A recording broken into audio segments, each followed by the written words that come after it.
And we are live. Hello everyone. So I'm a couple of minutes early, so I'll give everyone a chance to join in.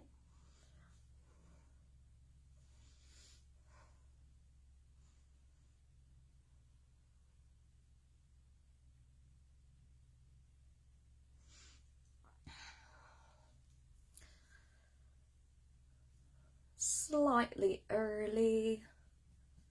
Hi Claire.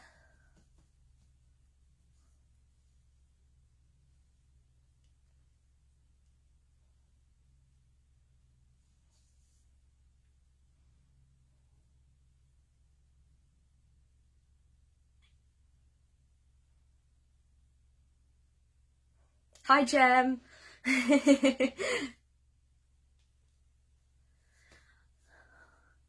Alrighty, so I think I'll get started.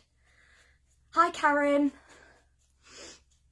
So today I'm going to be talking about trick training, and the title of my talk is Trick Training, Foundations, Fluency and Fun. So I'm going to be talking a little bit today about the reasons why I'm so passionate about trick training, the best ways that you can start this with your dog, foundation exercises that I like to teach, and how to build that fluency with our trick training. So how to develop our tricks to a level where our dogs are very confident and very reliable with our tricks. So we're going to be discussing that today. So hi to everyone who's watching live, and hello to anybody who's watching the recording back as well. Hi, I'm seeing all the hellos coming in. So hello everybody. So just to introduce myself a bit, my name is Jasmine Molloy. I am a certified trainer and counsellor who is qualified through Jean Donaldson's Academy for Dog Trainers. I graduated from that 2 years ago, and since about 2017 I've been running classes for Puppy Stars Training Academy in my local area in Northamptonshire, and I work a lot with young dogs and adults, but one of my main interests when it comes to training is tricks. It's something that I do a lot of with my own dogs, and I have run trick training for pet owners as well, which I've very much enjoyed, and I've found that owners have enjoyed a lot as well. So that's why I've chosen to talk about trick training today.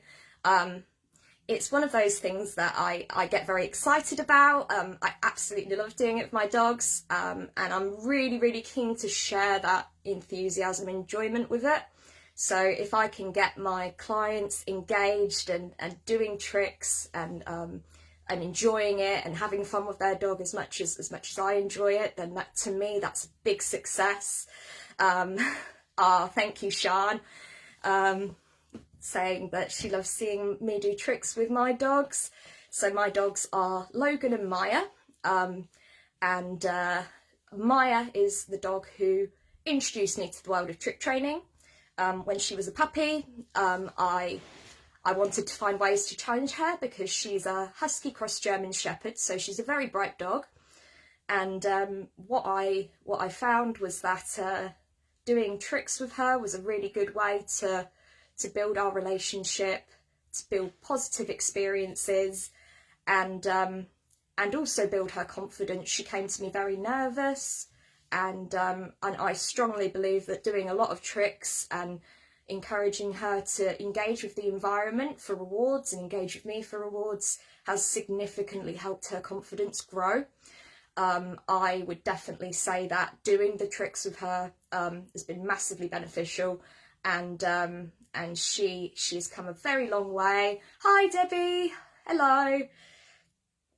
So I also do tricks with my other dog, my Belgian Malinois Logan.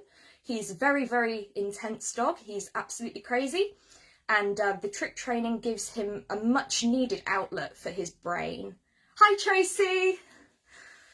So for my Mally, it's also good for him. It keeps him busy, it keeps him working, Believe it or not, you can actually tire these dogs out if you do a lot of trick training with them. Getting him to use his brain, getting him to really think has been really good in terms of making him easy to live with as well. So that's a bit of information about me and my dogs, and already I've started to talk about some of the reasons why I love trick training so much. So that brings us to the first thing I want to talk about. Well, first I'd like to define trick training, because at the end of the day, it's all tricks to the dog, really. You know, they don't really know the difference between, you know, a fun trick and another behaviour that they're performing, because at the end of the day, it's all tricks to the dog. But I tend to define tricks as behaviours that we teach that don't necessarily have much of a practical purpose outside of being something that we're doing with our dog for fun. So what we want to do is, I define tricks that way, but and that's what we're going to talk about. But honestly, you know, they're not pointless, they're not purposeless. You know, tricks aren't just things we do just, you know, just for the sake of it. There's actually lots of good reasons to do trick training, but a lot of people will think of tricks as, you know, silly things you get your dog to do just for a bit of a laugh, or just for a bit of fun.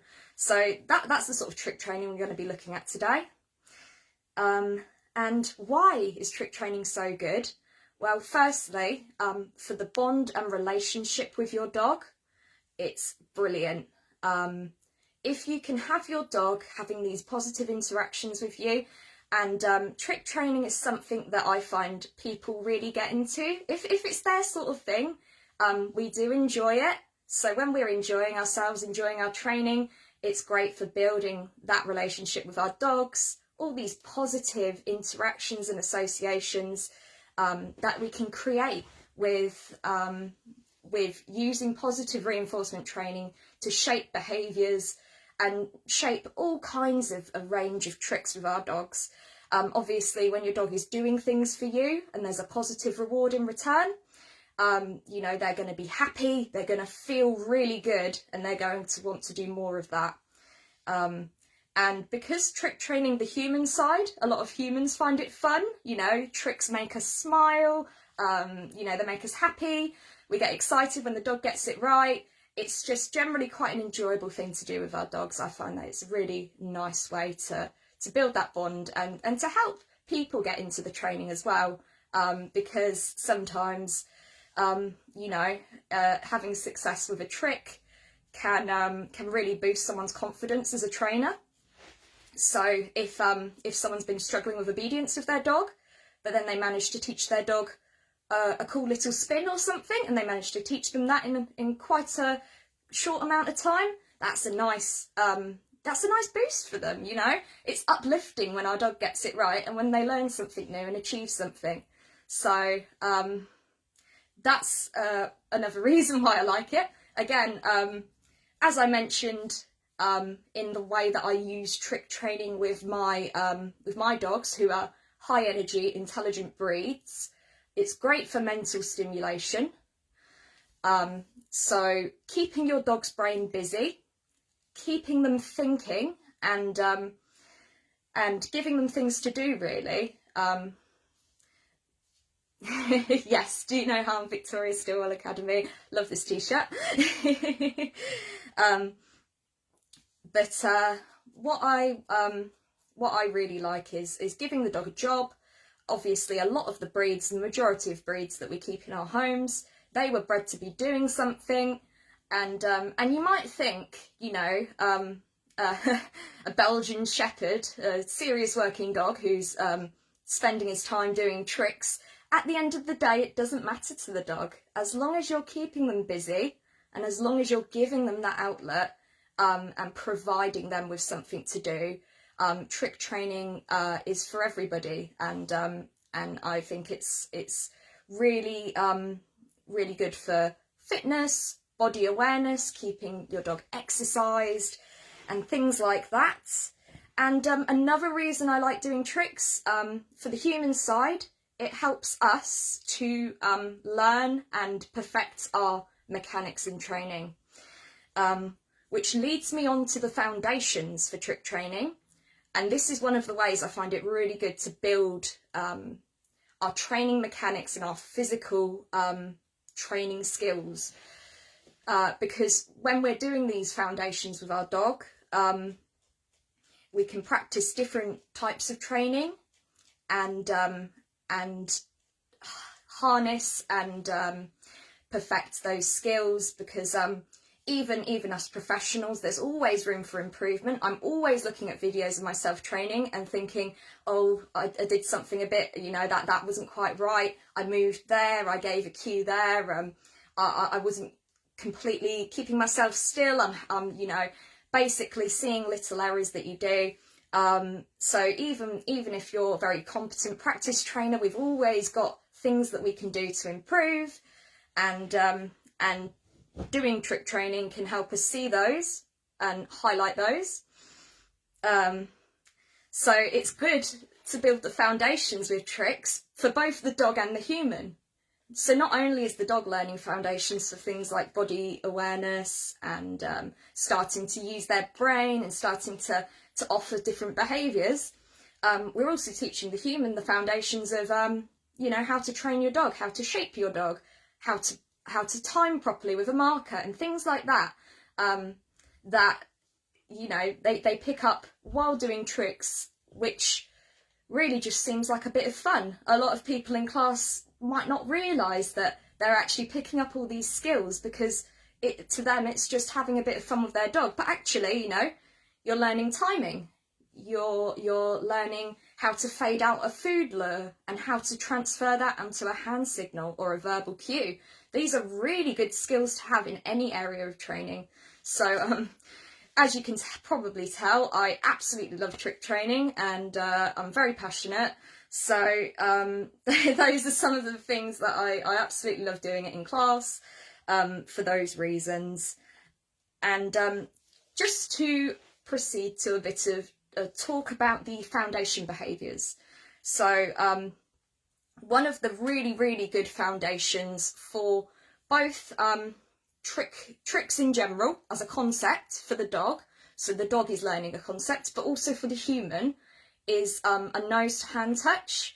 Now this is such a good way to teach someone timing, because the nose to hand touch starts off as such a brief moment of contact between the dog's nose and your hand.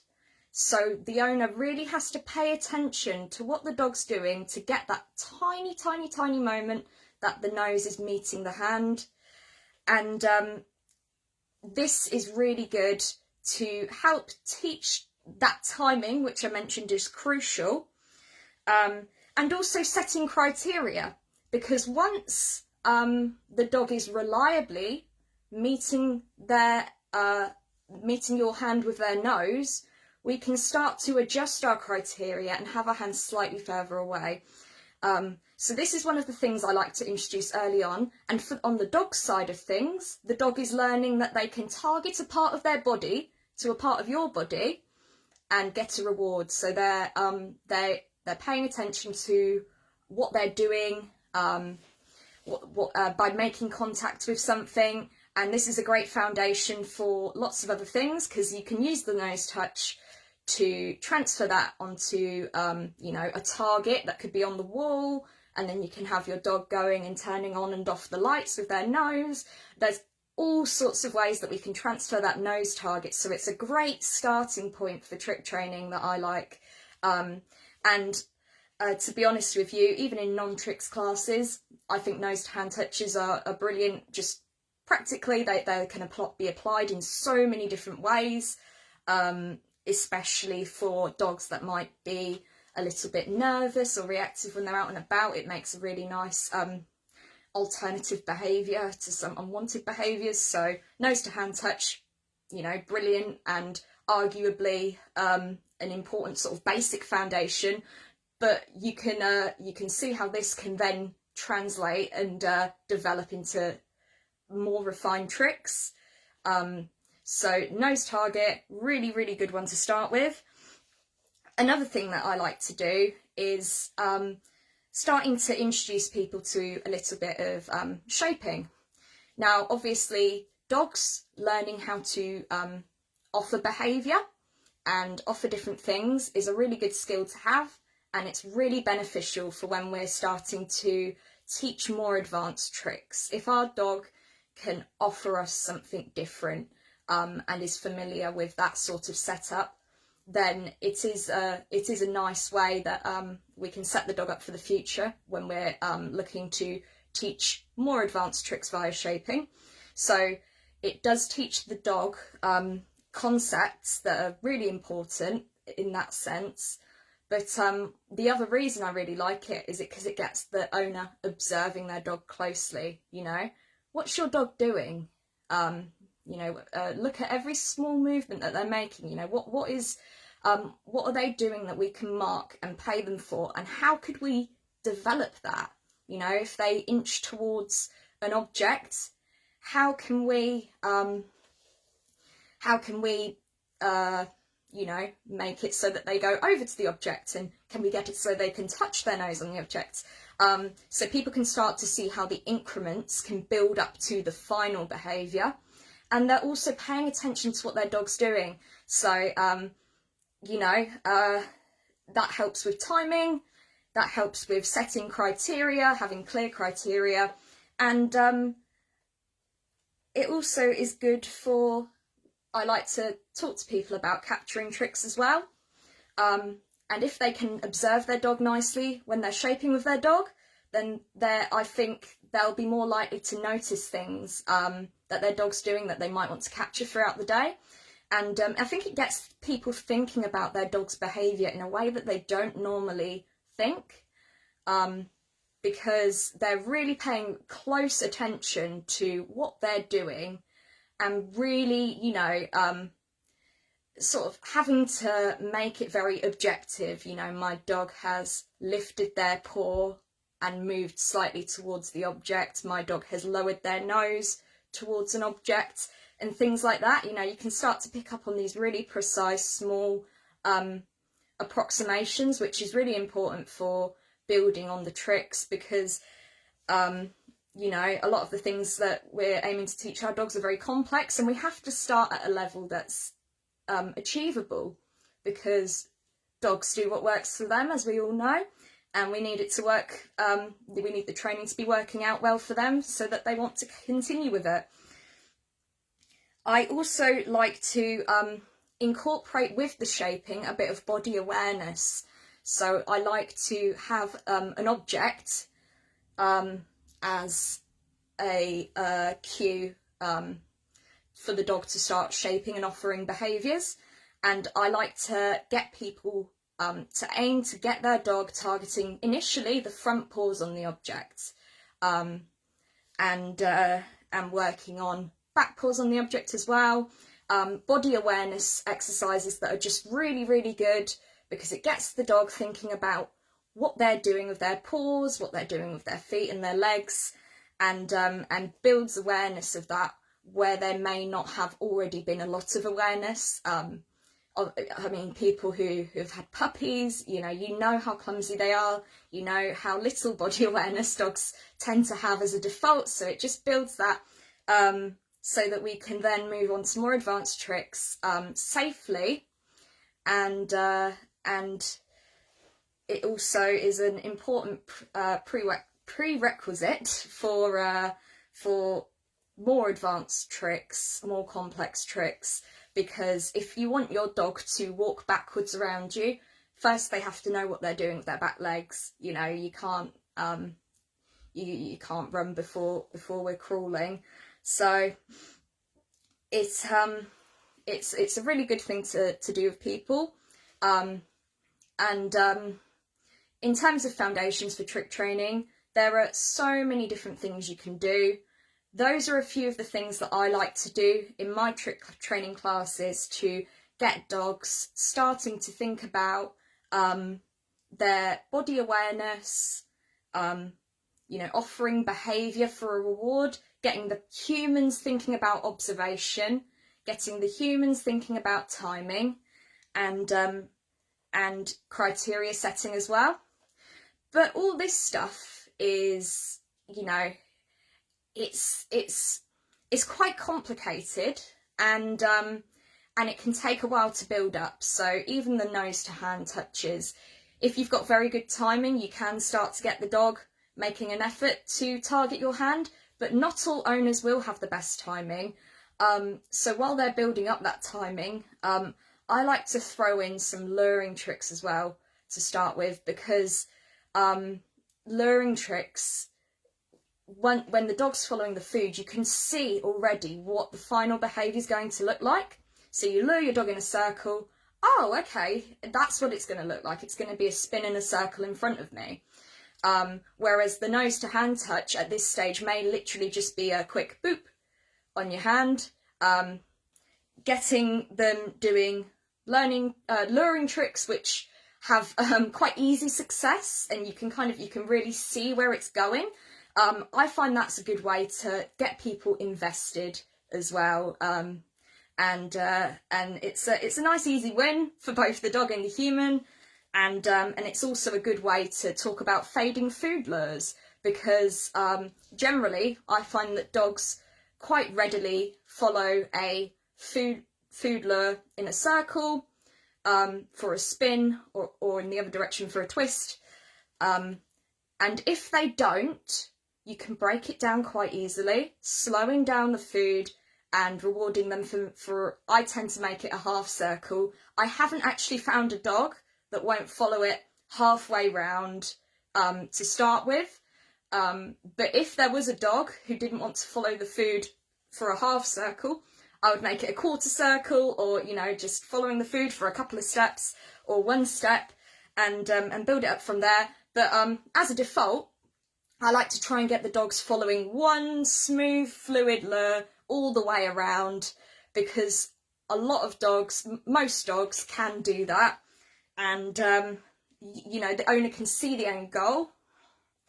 The other tricks that we can do this with are leg weaves. I love leg weaves. I think they're really fun, and a lot of people quite like those. I get a lot of people sort of saying, you know, oh, we'll be on Britain's Got Talent next, and they're doing this with their dog. You know, it's quite a flashy one, it's quite a fun one, and it's one that you can vary a lot as well. If you can do forwards leg weaves, can you do leg weaves standing still? Can you do them walking backwards? Can you do them kicking your legs up in the air? So there's lots and lots of ways we can sort of try and challenge the dogs more and vary it up a bit once they have mastered that. So that's another reason why I really like the leg weaves. And another luring trick that can be good to introduce earlier on is just luring the dog in a circle around you. So having a piece of food in each hand and bringing them round. If anybody would be looking to do hook to music, this is a very useful one to have. But that's why I really like the luring tricks. And not only is it a good way to get a nice win in with the dog, to, you know, get them doing a behaviour where the owner can really see what this is going to become, then we can talk about fading that food lure as early as possible. Now, with Maya, I learned a lot of my training practicing with her, and one of the mistakes I made very much in my early training with her was not fading food lures early enough. So I now prioritise that very early with my clients, but I emphasise that if the dog can't follow an empty hand yet, to drop the criteria back to keep it nice and fun. Obviously, we don't want our trick training to be, you know, absolutely drilling them and, you know, the dog's getting a bit fed up and frustrated. But I really like to prioritise that fading of the food lure, since this is something I've messed up on in the past, and I've had to do a lot of work to undo that and to fade lures with a dog who's so used to being shown the food. She's just thinking, show me the money, where's the food at? So, you know, I like to make sure that people fade food properly so that, you know, they're already on the way to building that fluency, because fluency is a really good thing to have. And you can become, you can fall into a bit of a trap if you don't fade that food out early enough. But it's one of those things where, you know, it's a balance. You don't want to try and do it without the food so quickly that the dog is going to think, you know, whoa, I'm a bit confused and I don't really want to follow it and I don't really know what you want from me. So it's getting that balance and making sure that we're proceeding with things at a rate that the dog's happy with. So those are some of the things that I like to start with in my classes, the foundations that I like to build on towards the more advanced tricks. And I've found that from these foundations, dogs really do grow in confidence, and they start to pick up on you know, they really do start to grow in confidence, and through these small wins and small little bits of success, you can see how, you know, the dogs are really enjoying it, the humans are enjoying it, and they're not getting too frustrated, which is the main thing. And I always say to people, it's meant to be fun. If one of you's getting frustrated, the best thing to do is take a step back and give it a break. You know, we definitely don't want to make it a chore for the dogs, or risk them actually not enjoying it. It's meant to be fun, it's meant to be engaging to get the full benefit. So Alex has commented, recently started trick training with my collie as a positive indoor outlet for her, as she had an anxiety flare, meaning she could hardly leave the house. It's been super for giving her a positive focus and for me to see her happy again. Yeah, absolutely. For dogs who may be lacking in confidence, it's so good to see them sort of light up and you know, just fill with joy, because, you know, they're working on a trick that they really like, and you can see, you know, that they're having fun, and all the happy, positive emotions of doing the tricks and getting the food can transfer to environments that you're practicing them in that the dog might not, that the dog might find a little bit scary or upsetting. And I found that definitely was a big help for Maya, because she was very worried by people. So I'm just going to talk about a few myths about trick training that come up. So one of the things that I hear, and feel free to add any of your own in the comments if there's any myths about trick training that that you've heard when you've tried to introduce it with clients and things like that. But one of the things that I get is, you know, I don't want my dog to be a circus performer. I don't want my dog to be a circus dog doing silly tricks. I think this kind of comes from a bit of a misconception about why we're doing the tricks. At the end of the day, yes, of course, we enjoy teaching our dogs tricks, but we should never be doing them selfishly. We should be training things that are beneficial for our dogs in a method that they enjoy the training, and we should use the motivational training methods in order to promote that voluntary engagement. If someone is really opposed morally to teaching their dog behaviours like this, then that's up to them. But I like to dispute that idea that dogs that are trick trained, you know, they're circus dogs, they're being forced to do it or anything like that. personally, if my dogs try and walk away from a training session, I will actually try and look at what I've been doing, because I'll think, oh my gosh, if my dog's walking away from training, have I put too much pressure? Have I gone on for too long? Have I upped the criteria too quickly?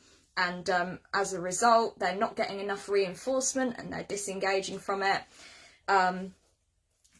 So if my dog checks out, I say, okay, that's fine. We don't need to work on that right now. We don't have to carry on. And that's the beauty of reward-based training as well. Obviously, if you're training tricks and correcting your dog for not doing the tricks, then that's definitely not desirable. But dogs who are working for motivational training methods, doing tricks, whose owners are aware of their dog's limitations and are truly doing it for the welfare and benefit of their dog, that to me is just a positive thing. It might not be your cup of tea, but if the dog's happy and they're not being harmed, then you don't have to do it yourself. But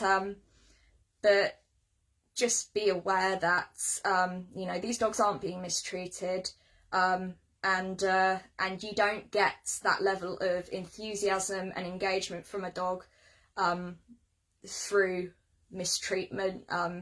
In order to get a nice, engaged, happy dog working with you, it's you want to be using rewards that make them feel good, not anything nasty and unpleasant.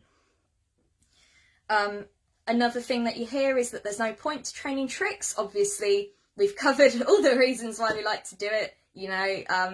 It might seem pointless to some people, but at the end of the day, for me, doing something with my dog that enriches their life and keeps their brain active, helps to physically tire them out and mentally tire them out, that's not pointless at all to me. That's meeting their need. We're meeting their needs there, and we're doing something that they like and makes them happy, and we're helping to give them an outlet for energy that they have. So I don't think that is pointless to me. That's a great investment of our time.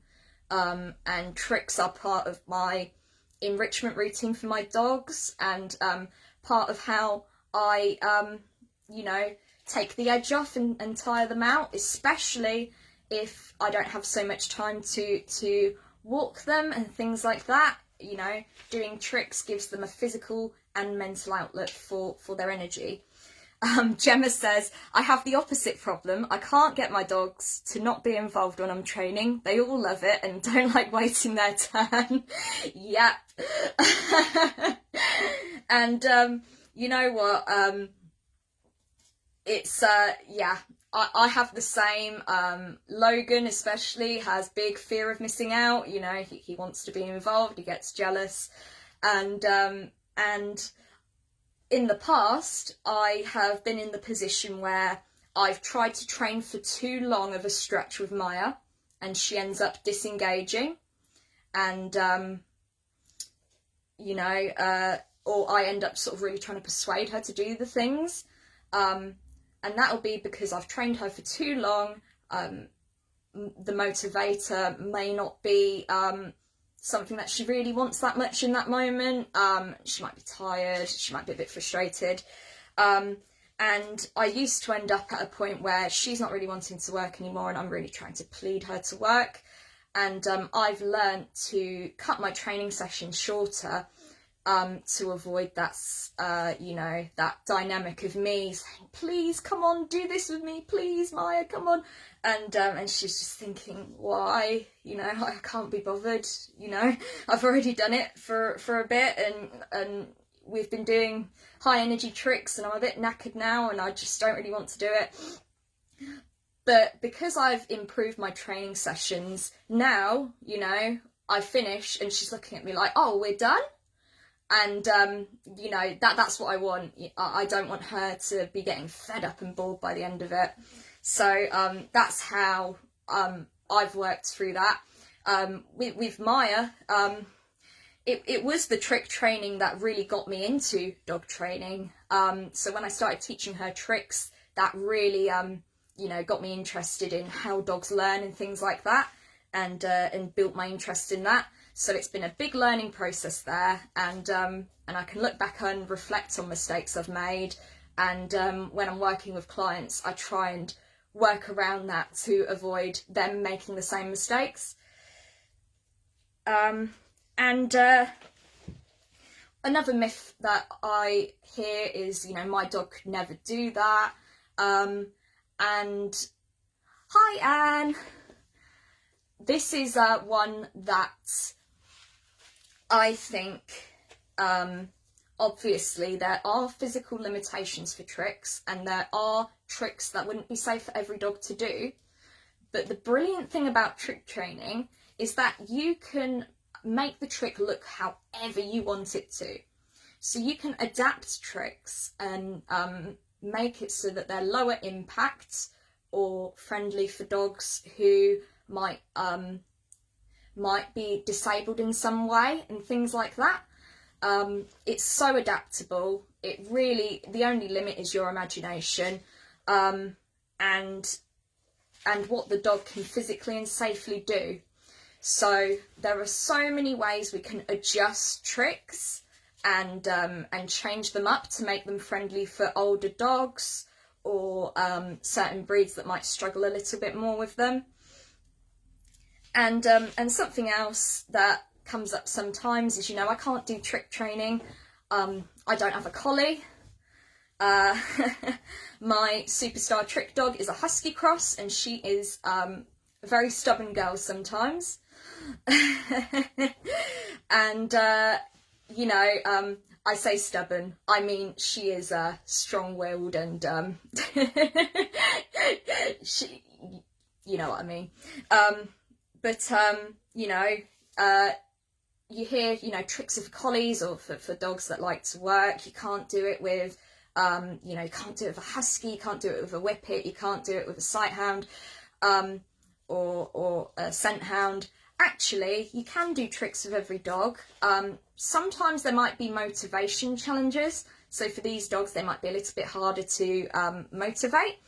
But every dog is going to find something motivating, and I have seen within trick training probably the widest range of breeds doing different things. I've seen some amazing, you know, Shiba Inus doing tricks. Lots of primitive breeds that stereotypically are quite hard to train. You know, you can. Yeah, Jem says X breed is too stubborn. To learn tricks is my favourite myth to bust. Definitely. Yes. I always say, if I can teach a wolf dog to skateboard, we can teach any breed to do anything. Yeah. And I definitely want to see the skateboarding wolf dog, Gemma. Definitely. And yeah. Or a corgi. Yeah. So Jem has 2 brilliant trick corgis. And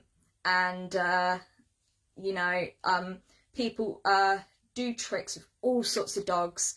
You know, my whippet loves trick training. Yes, I've had some amazing sight hounds in trick classes. You know, sight hounds being an independent breed. A lot of people think, you know, I'm not sure if I'll be able to do that, but actually some of the best trick dogs I've seen have been sight hounds. You know, they're brilliant, athletic, and they really love it.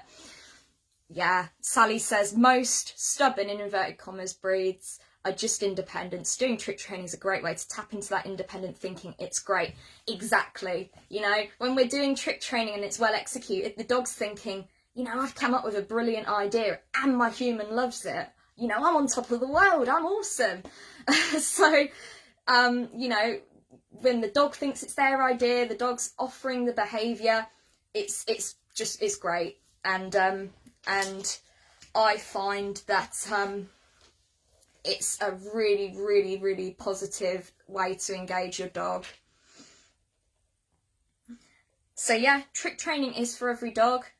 Physical limits need to be considered, and safety as well. You know, I'm of the mind that we shouldn't be getting our dogs to do very, very highly impactful, dangerous tricks just for the sake of our egos. You know, we have to be aware of what's realistic and safe for them to do as well. And if you're doing higher impact tricks, try to limit the repetitions.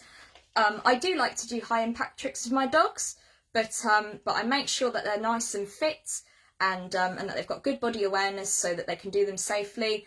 I try to limit the amount of repetitions of the high impact tricks within training sessions, and it's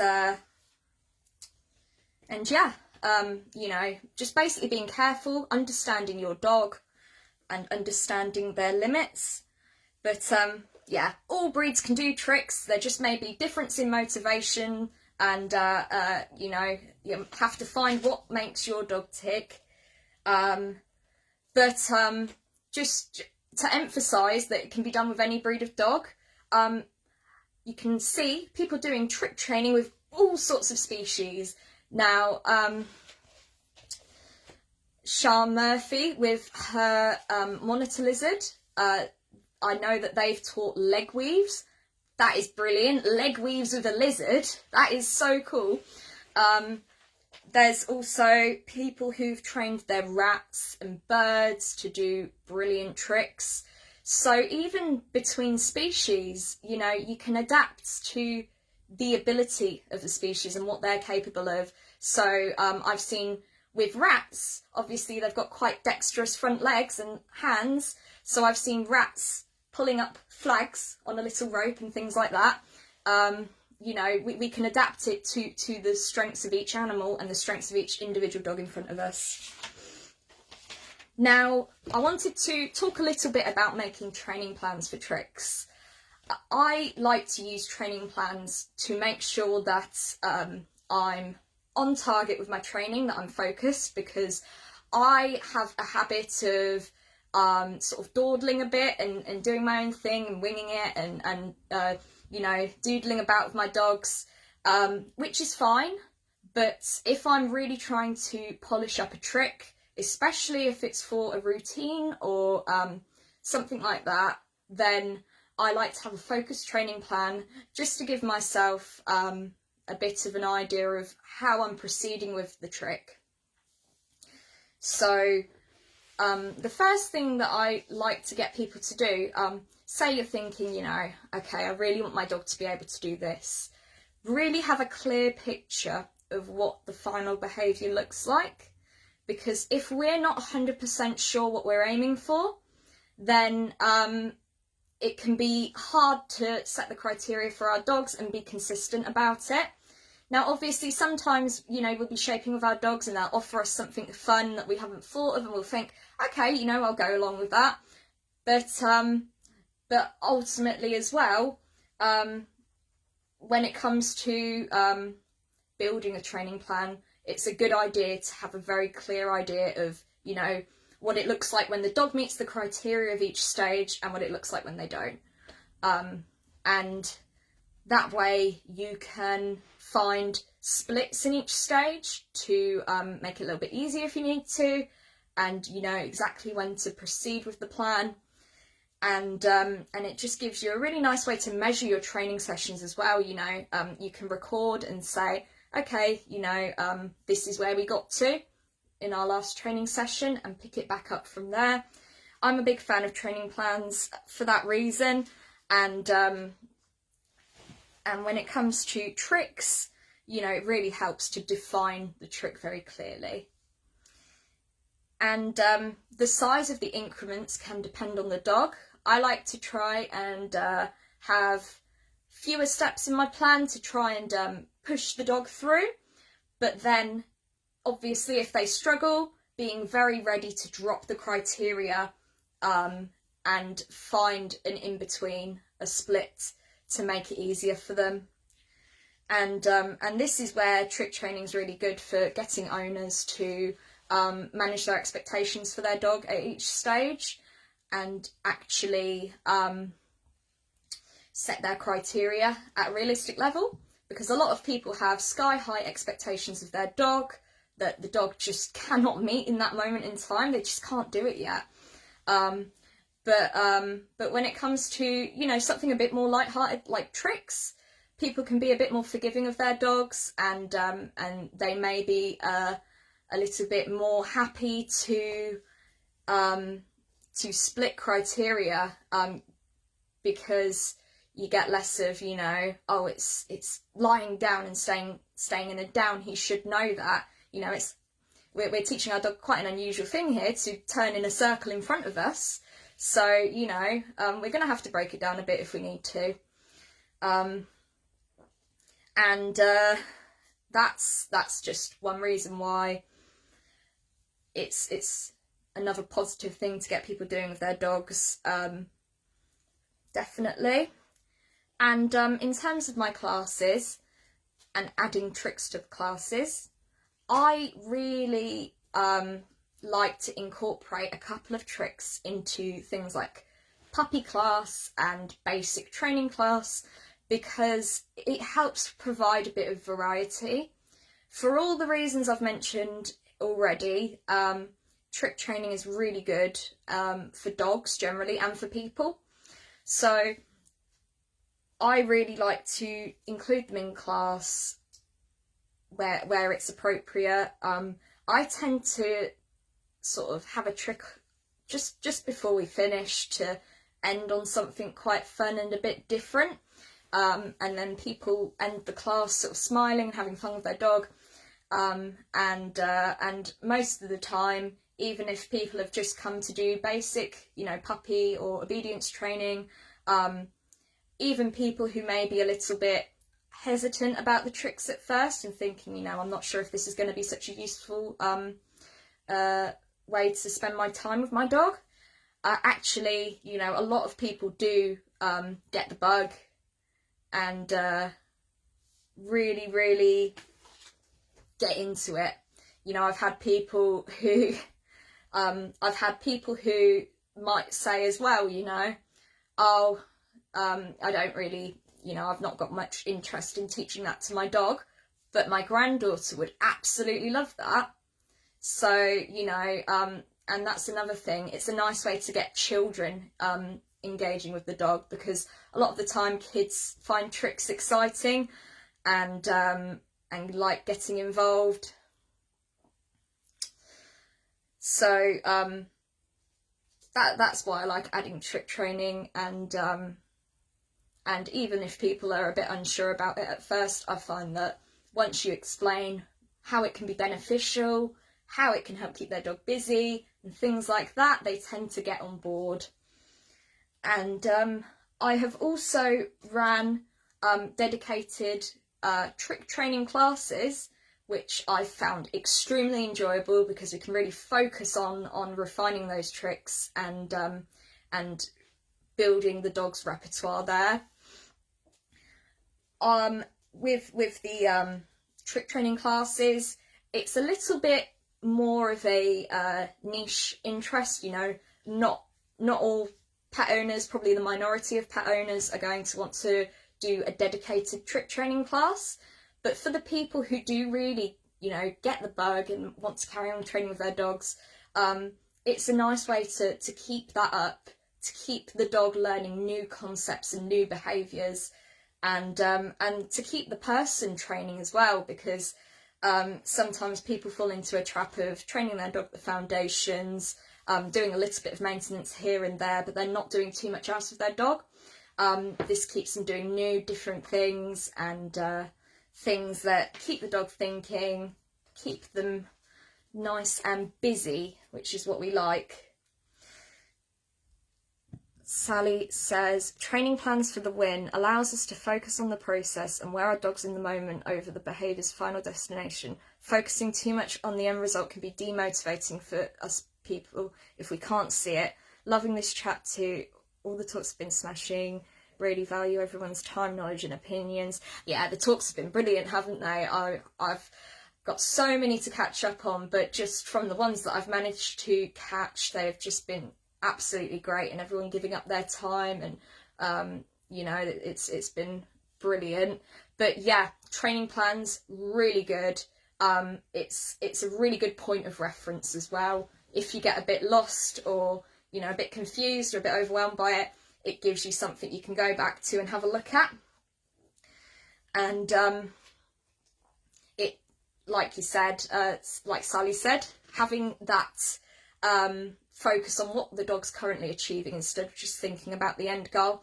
And for that reason, I don't like to demo too much with my dogs in terms of, you know, final tricks and what they can do, because what I don't want is people to, you know, look at things my dogs are doing and think, whoa, you know, I could not get my dog to do that. I try to focus on getting people to achieve things with their own dogs, so they can appreciate their progress, and then I'll use my dogs to demonstrate how it could look eventually, and how you can proceed with the training process, and how you can progress to later stages of the training, basically. But yeah, that more or less covers the sort of general basics around trick training that I wanted to talk about today. I feel quite strongly about tricks. They're really, really good fun for people and for their dogs, and it's a nice thing to incorporate into activities you do with your dogs and their enrichment. So if anybody has any questions, please feel free to pop them below, and I will hang around for a little bit to answer any questions as they come up. But essentially, trick training is good for the dog's brain, body, and general well-being. It's a really, really good thing to do with them. I did a bit of training with my dogs this morning, so that they can be nice and settled while I do this, and they're both fast asleep on the sofa downstairs and should have quite a nice relaxed evening now with them, so that's all good.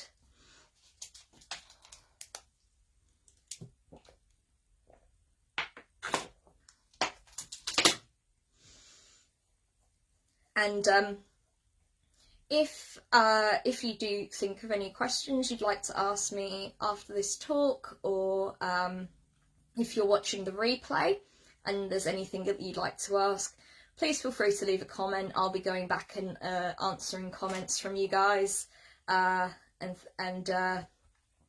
responding to you as they come through. And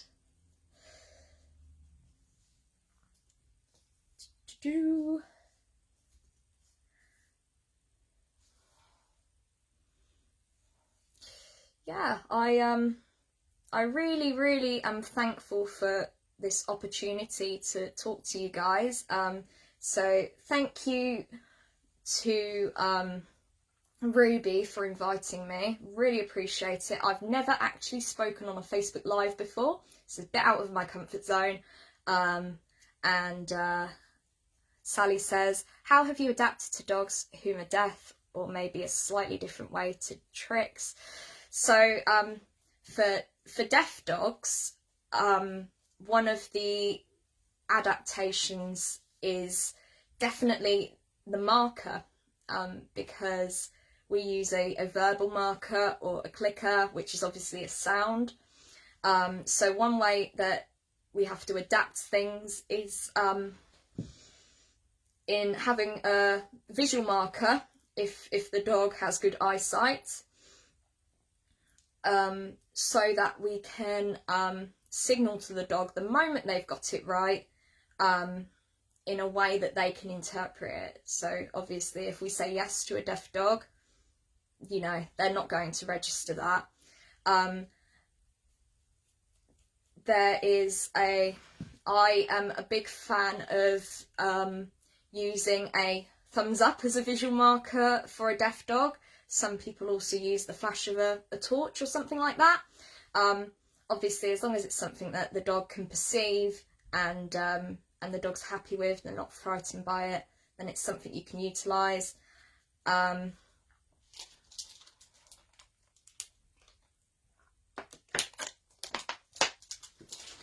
But in terms of the training being adapted, doing my tricks classes before, I had a big range of dogs, and we were doing going through hoops, and one way that this was adapted based on things like the height of the dog is where the hoop is placed in relation to the ground, having it right on the floor, so it's not actually a jump, they're just sort of stepping through it. For the little Jack Russell that we had in class, just for her to start with, and then slowly having it higher and higher up. And there are lots and lots of different ways that you can try and modify a trick to suit a particular dog. So having lower height on a hoop or something to jump over is one way to make it accessible and less impact for young dogs or small dogs or anything like that.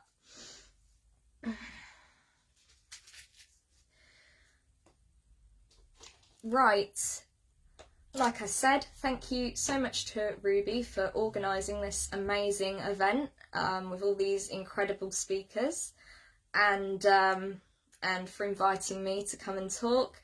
I hope that that this has been helpful to give you some ideas about you know, how trick training might be able to benefit your dog or your clients' dogs, and ways in which you can incorporate that, and how to make sure that it's being done efficiently and in a way that's enjoyable for the dog still.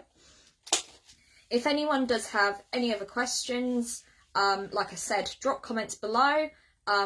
On the event, I'll have my social media pages, so you can drop me a message or visit my pages. I have a page, Jasmine Molloy Puppy Stars Puppy and Dog Training, so that is for my business, and I will advertise. I recently ran a block of online trick classes, and that may be something I look to do in the future. If you aren't local and you wanted to join in with your dog, but in the future I will be opening back up with trick classes in Northamptonshire, as well as general pet dog training. And if you wanted to see some of the things that I do with my own dogs, I have a page, Logan and Maya, where I document my training with them. I've also got Instagram and TikTok, where you can have a look at some of the tricks that we do and the things that we mess about with. Ultimately, you know, it's all about having fun, and I think that's a really important thing to focus on. So thank you everyone who's come along and participated in my talk. Really appreciate it, and I will sign off now. So thank you very much. Bye everyone.